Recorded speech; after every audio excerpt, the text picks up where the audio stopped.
हुआ शीट, ठीक है, एक पीपीटी काइंड ऑफ थी जहाँ पे ओरिएंटेशन हुआ था नर्सिंग का, वहां पे सारी चीजें डिस्कस हुई थी। ठीक, तो आप वहां से एक बार देख लेना, सारा डेटा है उधर। बाकी हाँ, क्लास शुरू करते हैं। तो लास्ट क्लासेस में we have discussed about 2 to 3 things about wave optics. हमने बात की थी कि हाइजेंस प्रिंसिपल क्या होता है, इंटरफेरेंस ऑफ वेव्स क्या होता है, हमने फिर समझा था क्या समझा था हमने, यंग्स डबल स्लिट एक्सपेरिमेंट, उसके एग्जांपल्स देखे थे, राइट, इतना हो गया। आज मेरा टॉपिक है डिफ्रैक्शन। बेटा डिफ्रैक्शन भी एक ऐसा बढ़िया फिनोमिना है जो वेव मतलब बढ़िया तरीके से करती है। लेट्स अंडरस्टैंड कि कैसे क्या होता है। देखो यूजुअली हमारा लाइक एक इमेजिनेशन क्या रहती है कि अगर किसी लाइट के पाथ में कोई ऑब्जेक्ट आ जाए तो जितनी हाइट का वो ऑब्जेक्ट है ठीक उसके पीछे उधर शेडो बनेगी। तो ऐसे समझो जैसे कि सपोज इधर कोई स्क्रीन है, आपने यहाँ पे कोई ऑब्जेक्ट रखा, इधर आपने सोर्स रखा, तो जितनी भी इस ऑब्जेक्ट की हाइट होगी उतने का यहाँ शेडो बनना चाहिए। क्योंकि कॉन्सेप्ट क्या रहता है कि light travels in a straight line.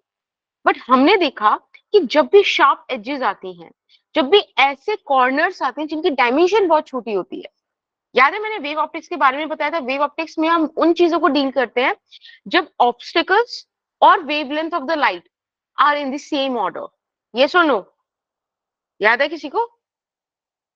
Yes ma'am. है ना? यस, तो we used to do that. अब क्या है कि यहाँ पे जो कॉर्नर्स है ना ये बहुत छोटे हैं, एंगस्ट्रोम्स में है, और एंगस्ट्रोम में ही लाइट की वेवलेंथ होती है। तो यूजुअली क्या होता है यहाँ पे ना लाइट बेंड हो जाती है, और बेंड होकर वो जो डार्क शेडो रीजन आपको यहाँ दिख रहा है ना, वहां एंटर कर जाती है, और इतनी खूबसूरती से एंटर करती है कि डार्क शेडो रीजन के ठीक सेंटर पे you obtained a bright fringe. ठीक है, so that is diffraction, bending of light rays.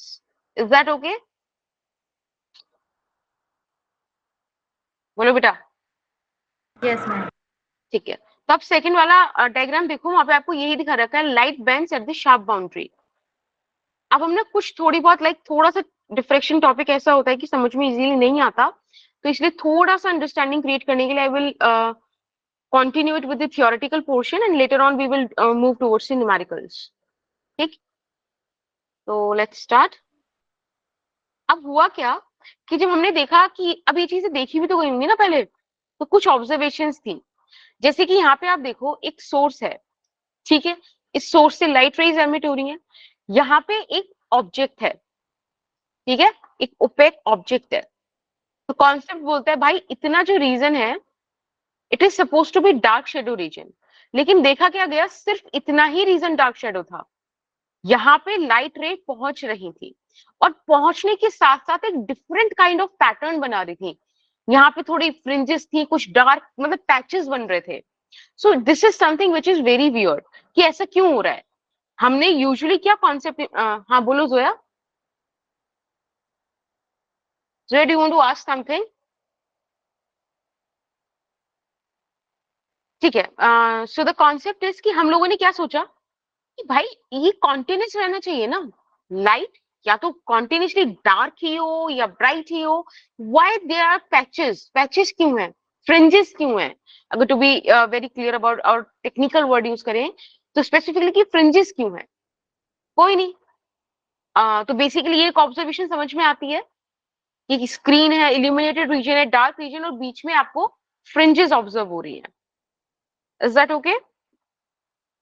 Yes ma'am. Okay, this is observation number 1। ऐसी there are lot of observations, लेकिन जो हमारे में एक था single slit diffraction, I guess slit is something जो अब तक हम हो चुका होगा कि स्लिट क्या है। तो अब हमारे पास आता है सिंगल स्लिट डिफ्रैक्शन। यहाँ पे क्या है, एक सोर्स है, एक स्लिट है, अगेन आपको पता है कॉर्नर्स बहुत छोटे हैं, लाइट बेंड कर जाएगी। तो क्या देखा गया कि इस तरीके की चीज दिखी, बीच में ब्राइट रीजन दिखा, और बाद में आप देखो फ्रिंजेस दिख रही है ना, इस तरह से। और जैसे जैसे वो ब्राइट वाले रीजन से दूर जा रही है वैसे वैसे वो छोटी होते होते एक पॉइंट पे फेड अवे हो जाएंगी। ठीक है, तो ये हमारे पास एक ऑब्जर्वेशन आई, यहां से आप बिल्कुल निकाल सकते हो। देखो this is a 90 degree triangle, ठीक है, this is theta, it is Y, and this distance is D, तो tan theta is Y by D, और जब एंगल्स होते हैं बहुत छोटे तब हम लेते हैं स्मॉल एंगल अप्रोक्सीमेशन, जहां हम साइन थीटा को लगभग थीटा लिख देते हैं, सिमिलरली टेन थीटा को भी थीटा लिख देते हैं, और कॉस थीटा को 1 लिखते हैं। आई होप आपको ये पता हो स्मॉल एंगल अप्रोक्सीमेशन, पता है? Yes ma'am. ओके, एक क्वेश्चन आता है लाइक बिल्कुल डिफ्रैक्शन का फील देने के लिए, इसके बाद आप मतलब समझ तो लेना है जैसे समझना है, मतलब रटना भी है तो रट भी लेना, कोई इशू नहीं है। देखो मैंने आपको एक चीज बताई थी, याद हो कि दिस इज अ वेव, 0 से 2 पाई इसका एंगल है, और इतने देर में इसने लैम्डा डिस्टेंस ट्रेवल किया है, ठीक है? अगर आप ध्यान से देखो तो इधर पाई बनेगा ना, यानी कि 180 डिग्री, और इतने में लैम्डा बाई 2 का डिस्टेंस है, ये छोड़ो। Yes ma'am. तो आप ये समझो जब भी वेव लैम्डा बाई 2 का पार्ट डिफरेंस शो करेगी, यानी कि पाई के फेज डिफरेंस पर होगी। पाई का मतलब होता है आउट ऑफ फेज। अब आप वापस स्विच करो सुपरपोजिशन प्रिंसिपल पे। अगर कोई वेव इस तरह से आ रही है और एक दूसरी वेव इस तरह से मिले, तो आपको क्या मिलेगा? अगर दोनों इक्वल एम्पलीट्यूड की हैं तो नो वेव मिलेगी, है ना?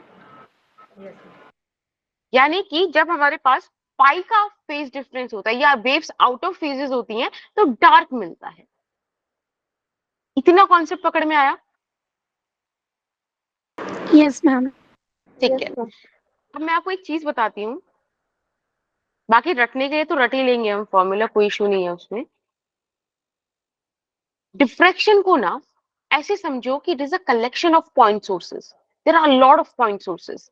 ये स्लिट है, इसके बीच में मैंने माना चलो पहले 1 से लेके 100 पॉइंट सोर्सेज हैं। एक बात बताओ, 1 से 100 अगर मैं बोलूं कि यहाँ पार्ट डिफरेंस लैम्डा का है, तो यानी कि 1 जो फर्स्ट पॉइंट सोर्स और जो 100th पॉइंट सोर्स है, उनके बीच लैम्डा का पार्ट डिफरेंस हुआ ना, उनके बीच फेज डिफरेंस आया ना 2 पाई का। मैंने क्या करा, इसको बीच से कट किया, तो बेटा यहाँ पे कहीं 50 आया होगा, यहाँ पे कोई 51 आया होगा। अगर आप ध्यान से देखो तो इस अपर वाले सेक्शन में 1 to 50 वाले में और 51 से 100 में आपको हर एक पॉइंट सोर्स के लिए फर्स्ट पार्ट में से, मतलब फर्स्ट पार्ट के हर एक पॉइंट सोर्स के लिए आपको सेकंड पार्ट में से एक ऐसा पॉइंट सोर्स मिल जाएगा जो उसके साथ लैम्डा बाई 2 के पार्ट डिफरेंस पे होगा, यानी कि पाई के फेज डिफरेंस पे होगा, यानी कि आउट ऑफ फेज होगा। इसीलिए कभी भी आप लैम्डा के इवन मल्टीपल में ब्रेक करते हो उसको, मतलब समझ रहे हो ना, एन का वैल्यू इवन रखते हो तो आपको डार्क फ्रिंजेस मिलती हैं, क्योंकि आप अपर हाफ में हमेशा कोई ना कोई ऐसा पॉइंट होगा जिसके कॉरेस्पॉन्डिंगली सेकेंड हाफ में आपको क्या मिलेगा, पाई बाई 2 का फेज, पाई का फेज डिफरेंस मिलेगा। Is that okay? Yes ma'am. ठीक है, अब अगर मैं इसको ऑड मल्टीपल्स में ब्रेक करूं, यानी कि 3 में लेट्स से ब्रेक करती हूँ, तो 2 को तो मिल जाएगा लैम्डा बाई टू को, लेकिन एक सेक्शन बच जाएगा which would ultimately contribute in the bright fringe. Is that okay? Okay, ठीक है। अब आप ना एक बार कंडीशंस देखो, आपकी चीज और अच्छे से क्लियर होगी। Let's come to the point, हम कहाँ थे? देखो ये वो सारी चीजें बताई हुई हैं, इसलिए देखो यहाँ पे डेल्टा एक्स को क्या बोला, एन लैम्डा। अभी आप इससे आगे चलो, यहाँ पे आप देखो इस चीज को, डार्क फ्रिंज के लिए delta x is equals to n lambda. समझ रहे हो ना? अब आप एन को ब्रेक करो और आपको हमेशा मिल जाएगा एन लैम्डा, जैसे 3 लैम्डा दे दिया तो आप 3 लैम्डा को 6 पार्ट्स में ब्रेक कर दो। अब समझ रहे हो, आपको हर 2 पार्ट के लिए क्या मिल जाएगा, लैम्डा बाई टू मिल जाएगा। Is that okay? Yes ma'am. पक्का ना, सबको क्लियर है वाली चीज? ठीक है, बस तो देखो, sine theta is lambda by a, theta could be written as this thing, small angle approximation. मैं एक बार यहाँ पे लिख देती हूँ ताकि आपको दिमाग में रहे ये वाली चीज।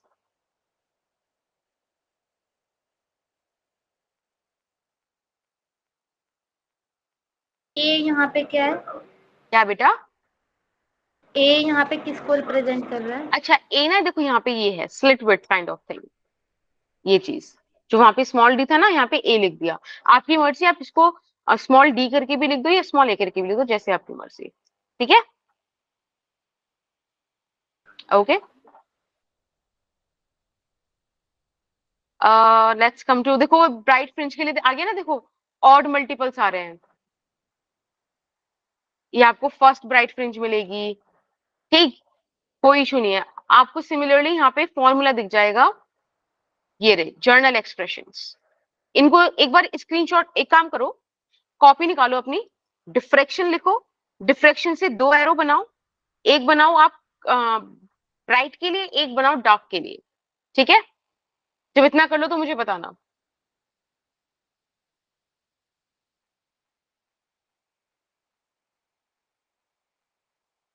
हो गया मैम। हो गया, डन, ठीक है। यस तो सबसे पहले आपने क्या लिखा था, डार्क या ब्राइट? ब्राइट। ब्राइट लिखा था। तो देखो ये रही journal expression, this is angular position, और ये पोजिशन आ गई वैसे, मतलब लाइक कहाँ पर है, कितने सेंट्रल ब्राइट से कितनी दूर है, और कितना एंगुलर स्प्रेड है। तो ये चीज लिख लो दोनों, थीटा एन और वाई एन। लिख लिया? मिनट में। हाँ बिल्कुल, टाइम दो।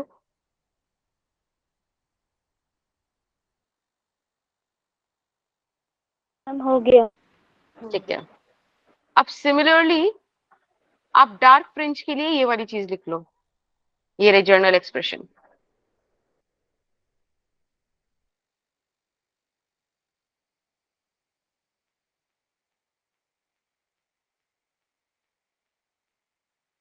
और बेटा एक चीज और, आज से ना हमारी क्लास की टाइमिंग 2:45 से 3:45 हो गई है, ठीक है। Okay ma'am. और एक इंफॉर्मेशन और थी कि आप लोगों के वो पेपर आगे आ गया है ना थोड़ा, मतलब 12 जून तक आई गेस हो गया है शिफ्ट। तो उस दौरान तक हम क्या करेंगे कि तब तक ये वाला बैच कंटिन्यू करेंगे। तो हम, अब कोई इश्यू नहीं है, रामा नाम से अपनी चीजें कवर करेंगे, ठीक है, क्वेश्चंस लगाएंगे, साथ में प्रैक्टिस करेंगे, तो that would help. Is that okay? Ma'am हाँ जी बेटा। मैम जिनके सीयूईटी के एग्जाम्स होंगे उन दिनों भी उस time we will break, we will take a break, ठीक है, उस दौरान कोई आपको परेशान नहीं करेगा, आप सीयूटी का देख लेना आराम से, ठीक है। Okay ma'am.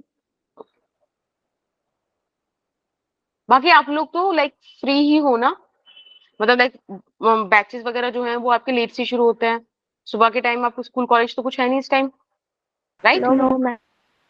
ठीक है,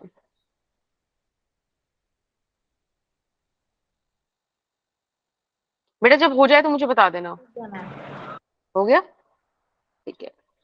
ये आपके पास दोनों कंडीशंस आ गई हैं, ठीक है, ब्राइट फ्रिंज की भी, डार्क फ्रिंज की भी।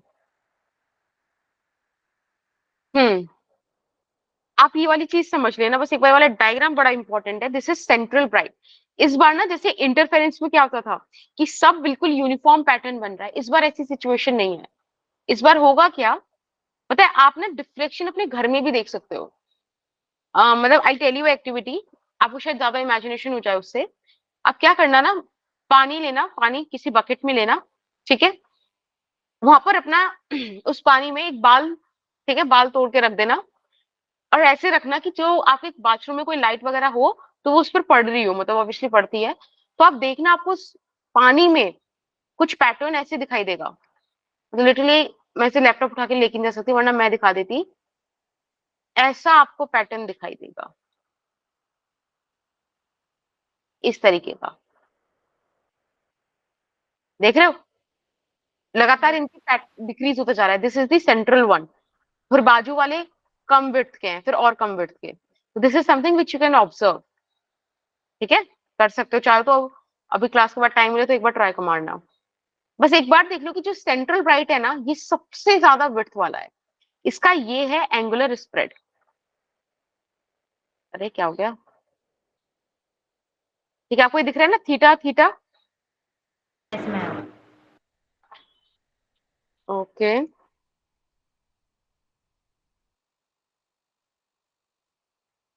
एक सेकेंड,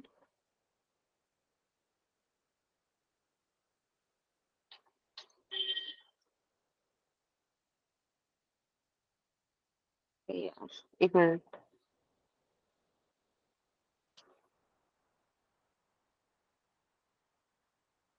एक सेकेंड, एक सेकेंड,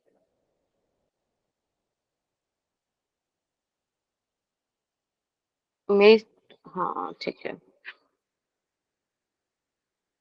देखो ये वाली चीज ध्यान रखना, सेंट्रल ब्राइट की जो एंगुलर विड्थ है that is twice of theta. अभी आपने देखा ना, दो दो थीटा थे इधर, एक दिस वन, ठीक है। तो 2 theta is the angular width of central bright, इसको याद रखना है।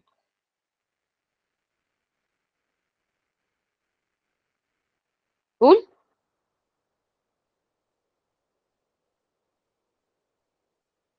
बोलो बेटा, हो गया? यस मैम, हो गया। ठीक है। बाकी बाकी बाकी बाकी हाँ, दिस इज इंपॉर्टेंट। अभी वाले फॉर्मूले के लिए मैंने अलग एक पेज बना रखा है, तो डोंट वरी, वो हम सब लिखेंगे। This is the intensity distribution curve. आप ध्यान से देखो, सेंट्रल ब्राइट का पीक अलग है और बाकी सारे पीक्स लगातार कम हो रहे हैं। इसका पीक इधर आ रहा है तो ये और नीचे है, अगला वाला और नीचे आता, ठीक है, और होते होते एक पॉइंट पे जीरो हो जाता। ठीक है, जैसा आपको पैटर्न भी शो हो रहा है वैसे आपकी ये चीजें भी हैं। थोड़ा सा ध्यान रखना, नॉन यूनिफॉर्म इंटेंसिटी अगर वो पूछे कि किस फिनोमिना की है, तो डिफ्रैक्शन की है। Is that okay? यस। एक बार ये वाली स्लाइड पढ़ो और मुझे बताओ कि कहीं दिक्कत है क्या। ये आप पढ़ चुके हो या आपने अभी पढ़ा है? कोई पॉइंट दिक्कत दे रहा हो तो लेट मी नो।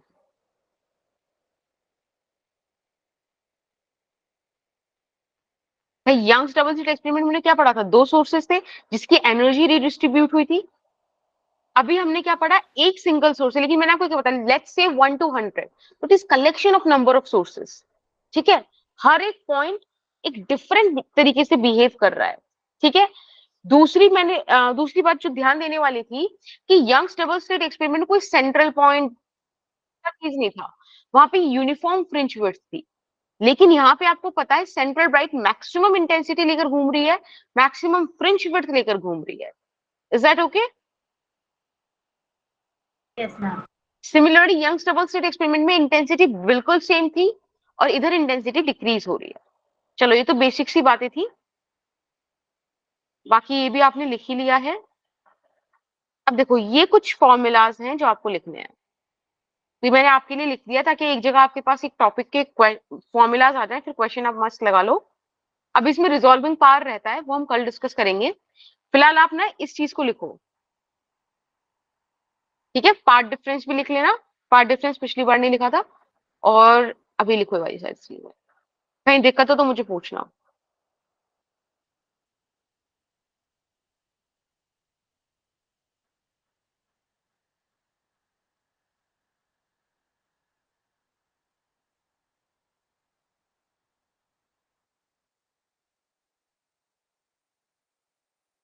ये वाली चीज भी आप लिख ही चुके हो।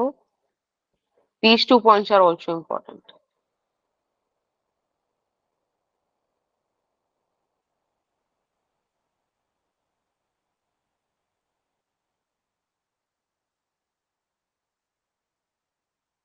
लिख लिया क्या?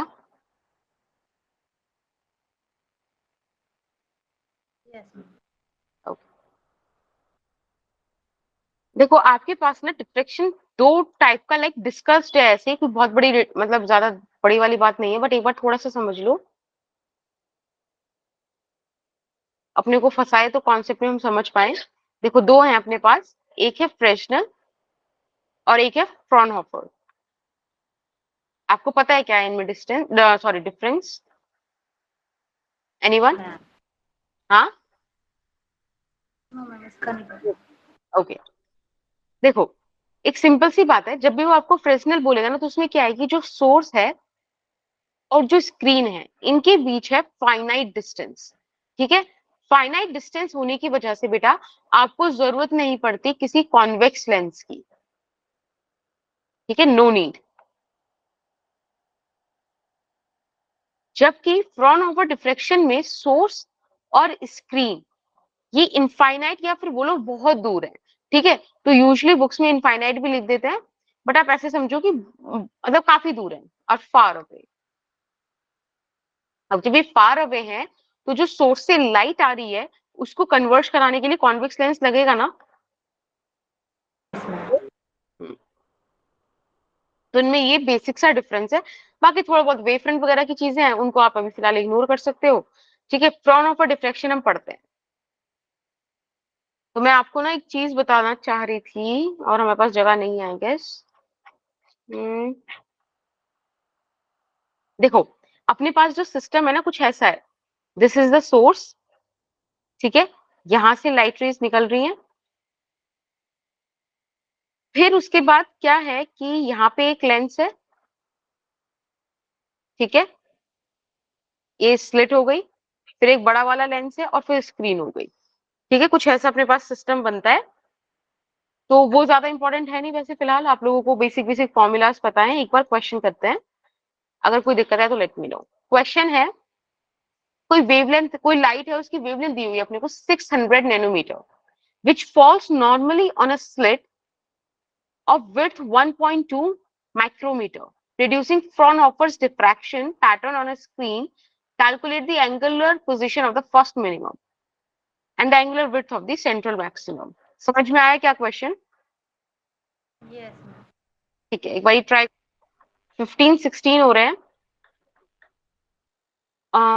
20 पे आंसर करना।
हुआ क्या बेटा? थीटा तो की ठीक है, वैल्यू हाँ क्या आ रही है? मैम 500 इंटू 10⁻³ थीटा की वैल्यू आ रही है? चलो एक बार और ट्राई करो, अभी टाइम है अपने पास, 2 मिनट और है। अगर किसी का आंसर आ जाए तो चैट बॉक्स में ड्रॉप करना, otherwise I will solve it.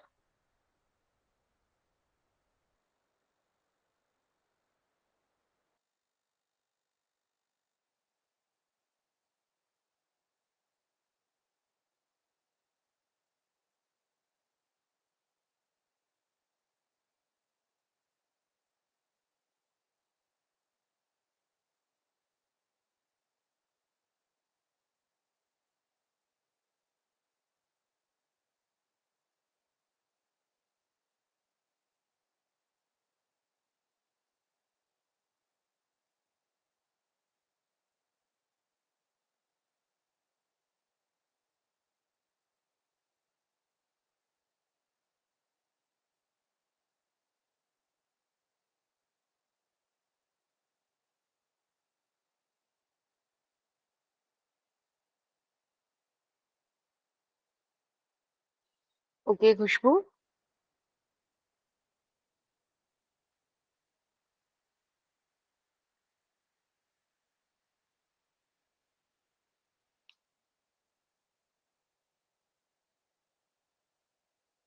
बेटा जब एंगुलर पोजीशन की बात करें प्रेरणा, तब हम एक बार बताओ, तब यूनिट क्या आएगी?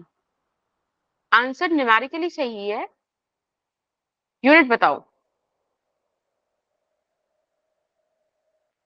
मीटर। हम्म, मीटर तो पोजीशन की होगी, लेकिन यहाँ पे आपसे पूछा है एंगुलर पोजीशन, तो एंगुलर पोजीशन आप किस में मेजर करोगे? रेडियन। ओके, रेडियन में आ सकता है, बट अगर आप यहाँ पे देखो तो यहाँ पे आपका डिग्री में आएगा। एक बार हम लोग सॉल्व करते हैं साथ में। मैंने आपको हमेशा बोला है कि कभी भी कोई न्यूमेरिकल आपको सॉल्व करना है, उसकी एक सिंपल सी ट्रिक यही है कि जो क्वेश्चन में गिवन है, जो 4-5 लाइन का बड़ा सा दिखता है ना, उसको तुम एक लाइन में ब्रेक कर दो कि मुझे यहाँ गिवन क्या क्या है। तो फिलहाल मुझे यहाँ गिवन है कि वेवलेंथ है 600 nanometre, right, which could be written as 600 into 10 की power -9 meters. Is that okay? The second thing that I have is the slit width, which is 1.2 micrometer. कोई नहीं, इसको भी हम ब्रेक कर देते हैं, 1.2 into 10 raised to the power -6 meters. ठीक है, अब वो हमसे पूछ क्या रहा है? हमसे एंगुलर पोजीशन पूछी है बेटा। आपको अभी जो फॉर्मूलाज लिखाए थे, तो आपको पता है theta is equals to lambda by d, ठीक है, साइन थीटा। बेसिकली अगर मैं नॉर्मली लेके चलूं तो sine theta is equals to lambda by t. आपके पास लेमडा का वैल्यू है ना, 600 इंटू 10 की पावर -9। यस आपके पास 1.2 इंटू 10 की पावर -6 करके इसका वैल्यू भी है। तो सॉल्व करना क्या आ रहा है, 600 इंटू 10 की पावर -3 अपॉन 1.2, तो 100.2, एक जीरो ऊपर, 510 to power -3। 500 इंटू 10 की पावर -3। थोड़ा सा सॉल्व करो इसको तो 0.5 आंसर आ गया। But this is the value of sine theta. इसको आप 1/2 भी तो लिख सकते हो, है ना। अब मुझे यहाँ पे साइन थीटा थोड़ी चाहिए था, मुझे तो थीटा चाहिए। तो कितना हो गया थीटा? 30 डिग्री। अब ये क्या आया है बेटा? This is the angular position of the first, बहुत ही एक मिनट समझो, angular position of the first minimum. अब इन्होंने सेकंड पार्ट भी मुझसे पूछा था, angular width of the central maximum. कोई बड़ी बात नहीं, अगर मुझे let me change the colour, angular width निकालनी है तो बड़ा सिंपल है। एंगुलर विड्थ को क्या रख सकते हैं? Of central bright, to be very specific, it is 2 theta, यानी कि 60 डिग्री। ये आंसर आ गया, ये आंसर है। समझ में आया? करोगे क्वेश्चन? बोलो। Yes ma'am. ओके, यहाँ आपको दिया है a microwave of frequency 24,000 megahertz are incident normally on a rectangular slit of width this, calculate angular spread of central maxima of the diffraction pattern on the slit. ठीक है, तो time हो रहा है इस time 15:23। I give you 3 minutes to solve this question, ठीक है। 26 तक मुझे चैट बॉक्स में आंसर कर दो, otherwise we will solve it together.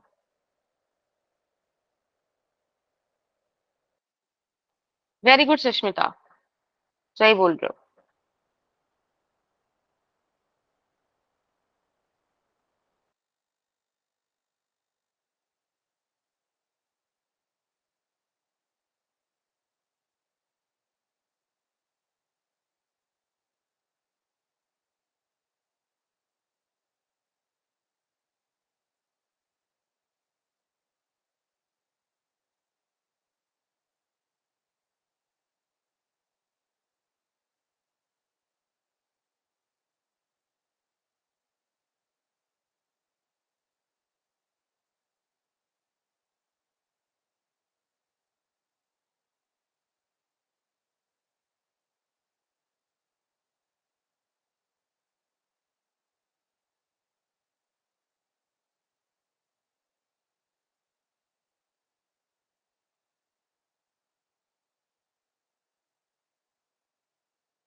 नहीं आया क्या? मैम लैम्डा की वैल्यू आई है बस। ओके, हाँ जावेद उसका बैच है बेटा, चलता है ना, जो बच्चे अभी ज्वाइन कर रहे हैं 11th में, उनके लिए 2 साल है, 11 12, जो 12th में उनके लिए 1 साल है। देखो, बड़ा प्यारा सा क्वेश्चन है, बस एक चीज घुमा के आपको दे रखी है, और वो आपसे एक कॉन्सेप्ट चाहता है, which is a very basic one. यहाँ आपको फ्रीक्वेंसी दी हुई है बेटा 2400, सॉरी 24,000 मेगा हर्ट्ज। मेगा का मतलब 10⁶, 3 और है, 24 इंटू 10⁹ लिख सकते हो, इतना हर्ट्ज, ठीक है। और क्या दिया हुआ है? टी की वैल्यू दे रखी है। 5 सेंटीमीटर दी हुई है। 5 सेंटीमीटर को आप 5 इंटू 10⁻, क्या लिख सकते हो, -2 metres, right, if I am not wrong, यही है ना। अब हमसे पूछा क्या है कि हमको सेंट्रल मैक्सिमा का एंगुलर स्प्रेड चाहिए। बेटा एक बार आप सेंट्रल मैक्सिमा का अगर एंगुलर स्प्रेड देखोगे तो क्या वैल्यू होती है इसकी?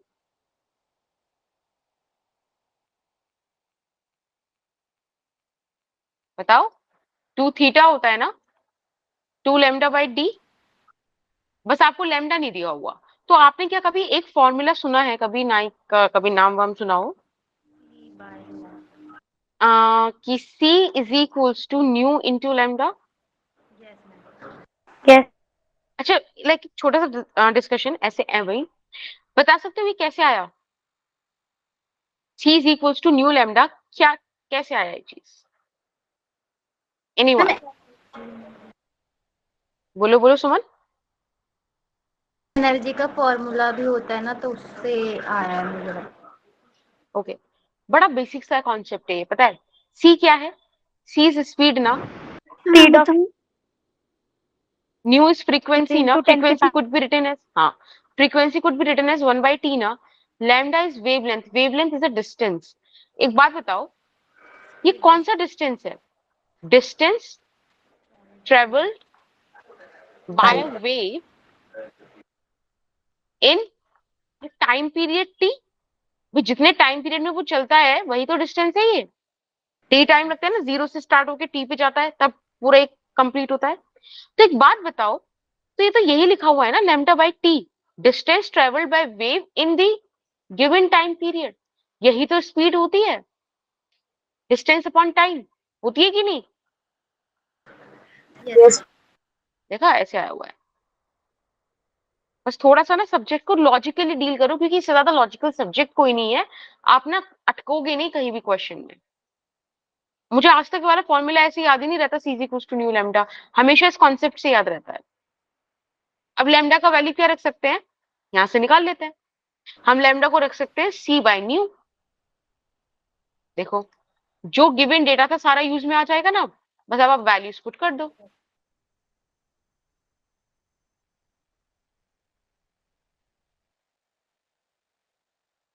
ठीक है, तो थोड़ा सा सॉल्व करते हैं। ये तो 6 हो गया, और इधर बचा 10⁸ यहाँ से नीचे बचेगा 10⁴, ऊपर जाके -4, और नीचे आपके पास बचा 24 इंटू 5, तो बस 6 4 जा 1/20, और 8 -4 4,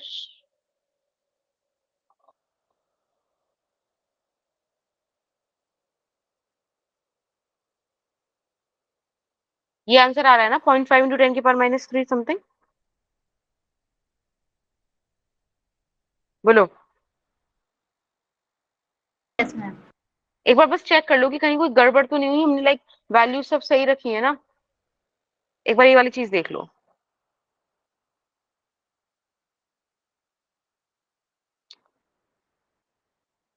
फाइव आर हाँ, अरे 10⁹ हर्ट्स है नीचे, एक मिनट रुको, यहाँ पे यहाँ पे गलती हो गई, 10⁶ नहीं, यहाँ 10⁹ आएगा,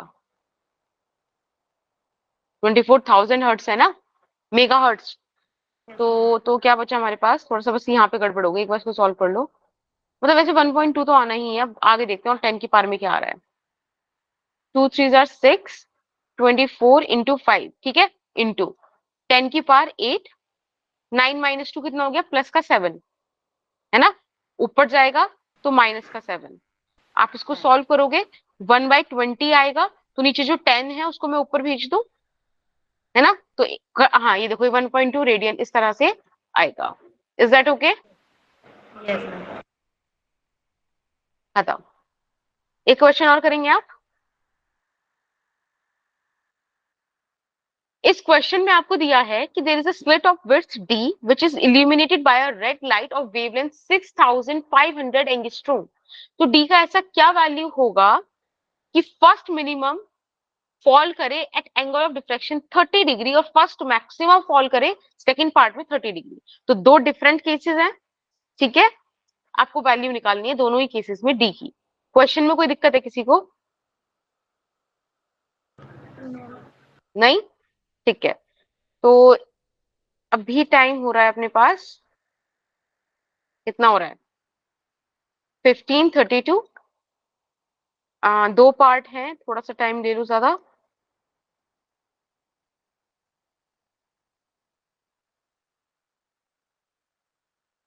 फिफ्टीन 38 तक कर लें, ठीक है, 6 मिनट, 3 मिनट एक पार्ट को दे दिया। फिर बताना मुझे आंसर।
आंसर आया क्या किसी का? प्रेरणा का आया है और शफी का आया है।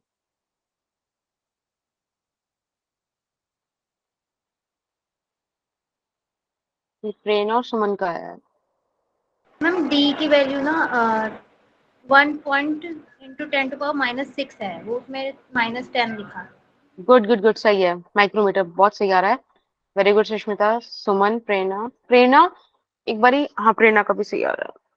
ठीक है, और सेकंड पार्ट के लिए निकाल लो फटाफट से, वही कॉन्सेप्ट लगेगा।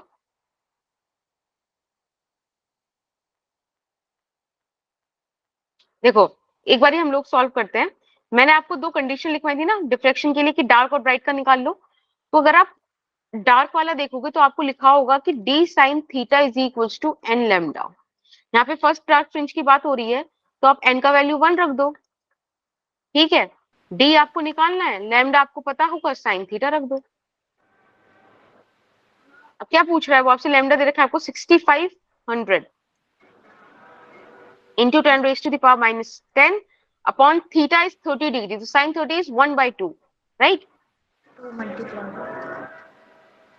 ठीक है, तो 6 10 0 1, हाँ तो 13 और 0 0 इंटू 10 की पावर माइनस 10। थोड़ा और सॉल्व कर लेते हैं इसको, तो 4 इधर चला जाएगा, 10 की पावर, हाँ सही बोल रहे हो, 1.3 इंटू 10 की पावर माइनस 6 आ रहा है।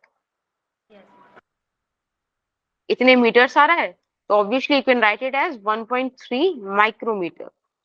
ठीक, अब बात करते हैं सेकंड वाले पार्ट की। तो सेकंड वाले पार्ट में भी कोई दिक्कत नहीं है। सेकंड वाला पार्ट आपसे बोलता है कि हमको चाहिए क्या? फर्स्ट मैक्सिमा चाहिए। कोई दिक्कत नहीं, मैक्सिमा मैंने बताया था कि ऑड मल्टीपल्स में मिलेगा, क्यों मिलेगा वो भी आपको पता है। तो आप 2n+1 λ/2 रख दो। तो देखो जरा आ रहा है क्या? n का जगह आप 1 रखोगे तो d sin थीटा बराबर आ जाएगा 3/2 लैम्डा के। d का वैल्यू हमको निकालना है, sin थीटा हमको दिया हुआ होगा, और बस निकाल देते हैं फटाफट से। तो ये हो जाएगा आपके पास 3 इंटू लैम्डा कितना दे रखा है बेटा? 6500 इंटू 10 की पावर -10 अपॉन 2। साइन 30 कितना होता है? 1 इंटू 2, राइट? 2 से 2 कैंसिल, यहाँ आपके पास बच जाएगा 3 इंटू 65। जरा सॉल्व करना, क्या आएगा? 3 5 15, 1 कैरी, 3 6 18, 1 195 इंटू 10 की power -10। 1 2 3 4 1.95 micrometre. Is that okay? Yes ma'am. ठीक है, तो ये था डिफ्रेक्शन का बेसिक सा डिस्कशन। हम लोग बात करेंगे अब नेक्स्ट लेक्चर में, एक तो रिजॉल्विंग पार्ट पे बात कर लेंगे, ठीक है, थोड़े और क्वेश्चन कर लेंगे डिफ्रेक्शन के, एंड लेट्स सी और कितना कर लेंगे। मतलब ये तो मेन टारगेट है ही, ठीक है। थोड़ा सा पोलराइजेशन भी इंट्रोड्यूस कर ही देंगे, कोई दिक्कत? नो। अच्छा एक चीज ध्यान रखना, 2:45 से 3:45 की क्लास है, तो although I share the link, but make sure कि आप ध्यान रखो वाला चीज, ठीक है। 15 मिनट आगे हो गई है क्लास। ओके, चलो ठीक है, आज इतना ही रखते हैं, नेक्स्ट क्लास में बात करते हैं। Tata bye bye. क्वेश्चन कर लेना एमटीजी से प्लीज। किसी को कोई डाउट हो तो you can talk to me, ठीक है।